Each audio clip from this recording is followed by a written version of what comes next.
नमस्कार, मैं रचना शर्मा चढ़ती कला टाइम टीवी देख रहे सभी दर्शकों का स्वागत करती हूं। आप देख रहे हैं उत्तर प्रदेश के समाचार।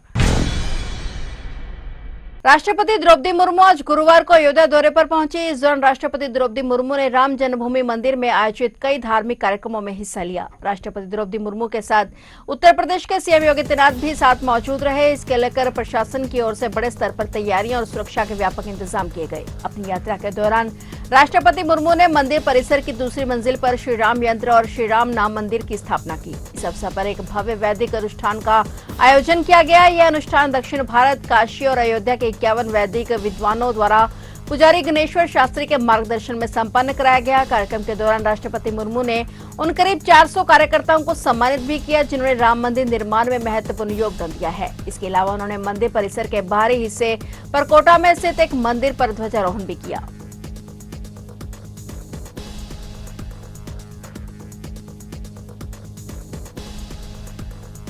आज से चैत्र नवरात्रि का शुभारंभ हो गया है। देश भर में चैत्र नवरात्रि की धूम मची है। सुबह से ही मंदिरों में भक्तों की भीड़ उमड़ पड़ी है। वहीं नवरात्रि के पावन मौके पर मुख्यमंत्री योगी आदित्यनाथ ने प्रदेशवासियों को चैत्र नवरात्रि की हार्दिक शुभकामनाएं और बधाई दी। सीएम योगी आदित्यनाथ ने मां शैलपुत्री और आदिशक्ति मां भवानी की आराधना का महत्व बताया और उन्हें प्रार्थना की कि यह पावन पर्व सभी के जीवन में शक्ति, श्रद्धा, सुख, शांति और समृद्धि का संचार करे। सीएम योगी आदित्यनाथ ने मां शैलपुत्री से प्रदेश की खुशहाली की प्रार्थना की। उत्तर प्रदेश के मुख्यमंत्री योगी आदित्यनाथ ने नवरात्रि के प्रथम दिन मां शैलपुत्री से सभी भक्तों के जीवन में श्रद्धा, शक्ति और सकारात्मक ऊर्जा के संचार की प्रार्थना की।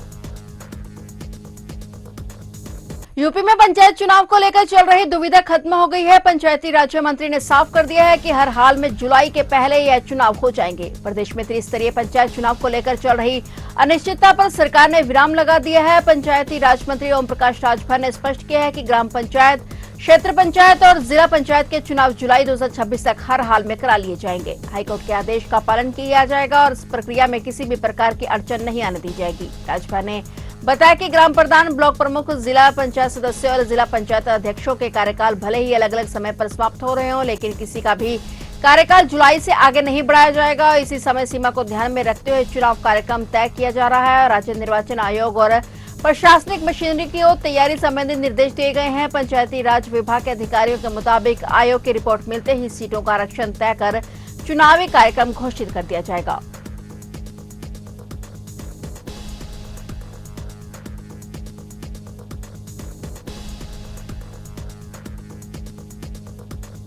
यूपी में कानपुर सेंट्रल स्टेशन से महज 2 किलोमीटर दूर दिल्ली प्रयागराज रेलवे रूट पर एक छोटे 5 लीटर क्षमता वाले एलपीजी सिलेंडर के फटने से इलाके में हड़कंप मच गया। विस्फोट की तेज आवाज से आसपास के लोग दहशत में आ गए। घटना की जानकारी के बाद पुलिस, आरपीएफ और क्राइम ब्रांच की टीमों ने तुरंत मौके पर पहुंचकर जांच शुरू की। प्रारंभिक जांच में आशंका जताई जा रही है कि यह सिलेंडर किसी ट्रेन, खासकर महाबोधि एक्सप्रेस से गैस लीक होने या अन्य कारण से फेंका गया था, जिसके बाद ट्रैक पर गिरकर फट गया। और घटना के दौरान रेलवे ट्रैक के पास एक बैग पड़ा मिला जिसमें कई सामान जैसे कपड़े, बर्तन और एक मोबाइल फोन और सबसे महत्वपूर्ण आधार कार्ड बरामद हुआ। यह आधार कार्ड प्रतापगढ़ जिले के निवासी ओम प्रकाश मिश्रा का बताया जा रहा है। पुलिस ने इस आधार पर यात्री की पहचान और तलाश शुरू कर दी है। जांचकर्ताओं का मानना है कि यह बैग संभवतः उसी व्यक्ति का है जिसने सिलेंडर ट्रेन से फेंका या जिसके पास यह था। फिलहाल ओम प्रकाश मिश्रा का पता लगाने के लिए प्रतापगढ़ पुलिस से संपर्क किया जा रहा है और उसके परिजनों से पूछताछ भी की जा रही है। पुलिस सूत्रों के मुताबिक विस्फोटक इतना जोरदार था कि आसपास के इलाकों में इसके फटने की आवाज सुनाई दी, जिसके बाद लोग घरों से बाहर निकल आए। सौभाग्य से इस घटना में कोई हताहत नहीं हुआ है, लेकिन अगर सिलेंडर किसी चलती ट्रेन के नीचे आ जाता या अधिक गैस से भरा होता तो बड़ा रेल हादसा हो सकता था। आरपीएफ ने मौके से क्षतिग्रस्त सिलेंडर और बैग को जब्त कर लिया है। फोरेंसिक टीम भी जांच में शामिल है ताकि विस्फोटक के सटीक कारण और सिलेंडर की स्थिति का पता लगाया जा सके। रेलवे अधिकारियों ने कहा कि ट्रेनों में सिलेंडर ले जाना प्रतिबंधित है और ऐसी किसी भी लापरवाही पर सख्त कार्रवाई की जाएगी।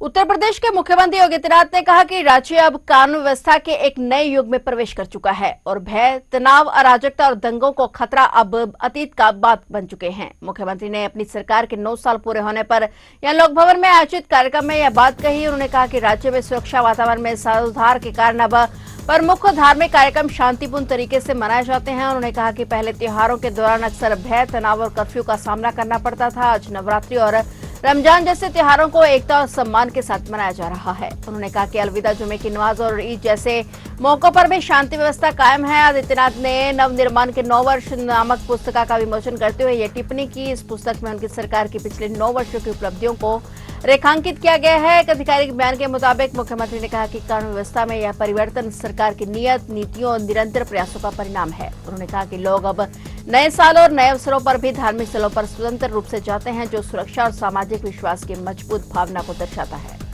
आपने देखा होगा उस समय कैसे यूपी पब्लिक सर्विस कमीशन रहा हो, उत्तर प्रदेश उच्चतर शिक्षा चयन आयोग रहा हो, उत्तर प्रदेश माध्यमिक शिक्षा चयन आयोग रहा हो, अन्य हर एक आयोग और भर्ती बोर्ड पर भ्रष्टाचार के तमाम आरोप लगे हुए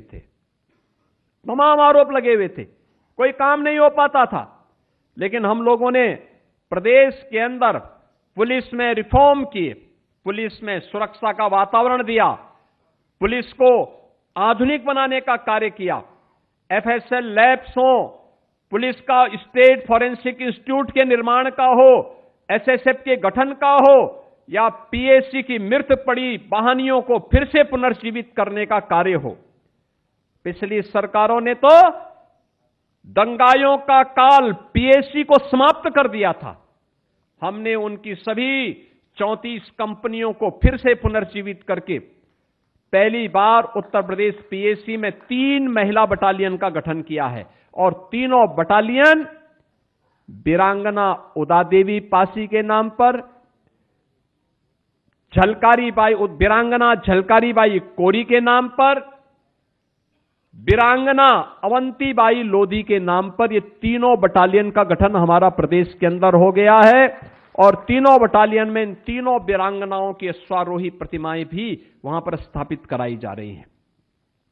बहन और भाइयों, पुलिस कमिश्नरेट सिस्टम हमने 7 जनपदों में लागू किया।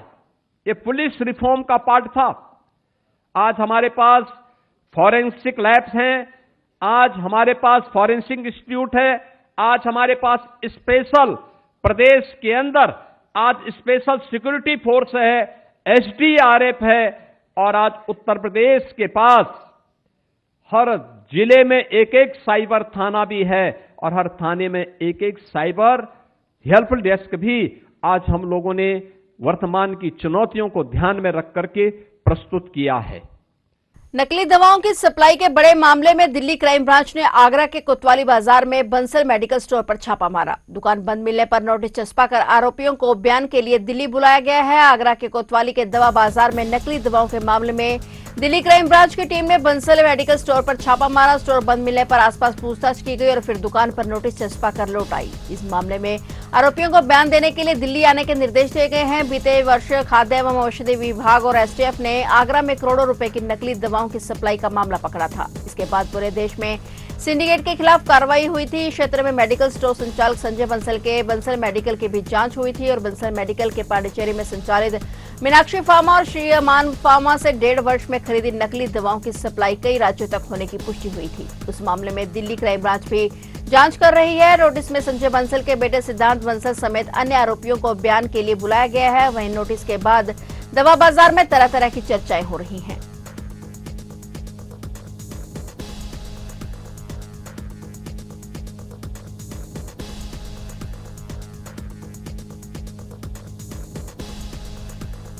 उत्तर प्रदेश के मथुरा जिले से रिश्तों को शर्मसार कर देने वाली एक खौफनाक वारदात सामने आई है, जहां के मगोरा थाना क्षेत्र के अहमल गांव में एक बड़े भाई ने अपने ही सगे छोटे भाई की निर्मम हत्या कर दी। आरोपी को शक था कि उसका छोटा भाई उसकी पत्नी पर गलत नजर रखता है और पुलिस ने आरोपी और उसकी पत्नी के खिलाफ मामला दर्ज कर लिया है। पुलिस से मिली जानकारी के मुताबिक आरोपी मेघश्याम सिंह जब काम से घर लौटा तो उसकी पत्नी दुर्गेश ने उससे छोटे भाई निरंजन की शिकायत की और पत्नी का आरोप था कि निरंजन उस पर बुरी नियत रखता है। यह सुनते ही मेघश्याम आपे से बाहर हो गया और घर में रखे गंडासे से अपने भाई पर ताबड़तोड़ वार कर दिए। घाव इतने गहरे थे कि निरंजन ने मौके पर ही दम तोड़ दिया। वह जब मेघश्याम की मां लौंगा देवी अपने छोटे बेटे को बचाने के लिए बीच बचाव करने आई तो आरोपी ने उन पर भी हमला कर घायल कर दिया। हत्याकांड को अंजाम देने के बाद आरोपी मेघश्याम ने कमरे में ताला लगाया और अपनी पत्नी दुर्गेश के साथ मौके से फरार हो गया। आरोपी मेघश्याम और उसकी पत्नी के खिलाफ संबंधित धाराओं में केस दर्ज कर लिया गया है। पुलिस की कई टीमें फरार दंपत्ति की तलाश में जुटी हुई हैं।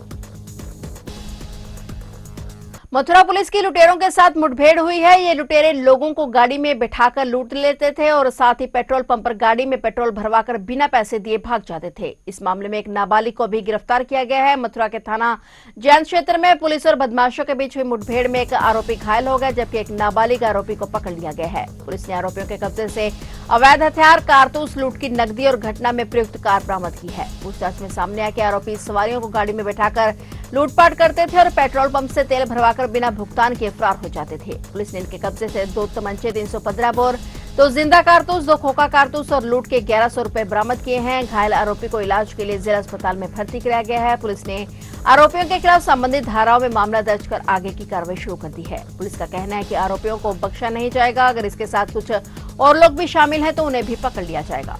देखिए, थाना जैन क्षेत्र में आज पुलिस मुठभेड़ हुई है, जिसमें एक व्यक्ति घायल हुआ है और एक को गिरफ्तार किया गया है। ये दिनांक 16/3/2026 को 5:30 बजे चौमाह का एक मधु नाम का व्यक्ति थे, जो कि अपनी ड्यूटी करने के लिए फरीदाबाद जाने के लिए वहां पे खड़े हुए थे। तो थोड़ी देर बाद एक एक्सयूवी आई थी, जो उसमें सवारी के रूप में इनको बिठाल करके ले गए। आगे जाकर के इनके साथ मारपीट की तथा इनसे इनका मोबाइल और पैसे छीन लिए। इनको वापस ला करके फिर केडी हॉस्पिटल के पास एक पेट्रोल पंप था, वहाँ पेट्रोल पंप से इनसे यूपीआई करा करके उसमें पेट्रोल डलवाया गया और ये पेट्रोल के 1000 देने के बाद ये वहाँ से पेट्रोल और अन्य पैसे नहीं देकर के वहाँ से भाग गए थे। आज उसी संबंध में एक जेस से जब आगे की तरफ जब जाते हैं तो बम्बे की तरफ लेफ्ट में मुठभेड़ हुई है। उस मुठभेड़ में एक व्यक्ति घायल होता है, इसको इलाज रवाना किया गया है और एक मुलजिम को गिरफ्तार किया गया है। असली और कारतूस बरामद हुए, आवश्यक कार्रवाई की जा रही है। तो आप देख रहे थे उत्तर प्रदेश के समाचार और नए समाचारों के साथ फिर से हाजिर होंगे। तब तक के लिए देखते रहिए चढ़ती कला टाइम टीवी।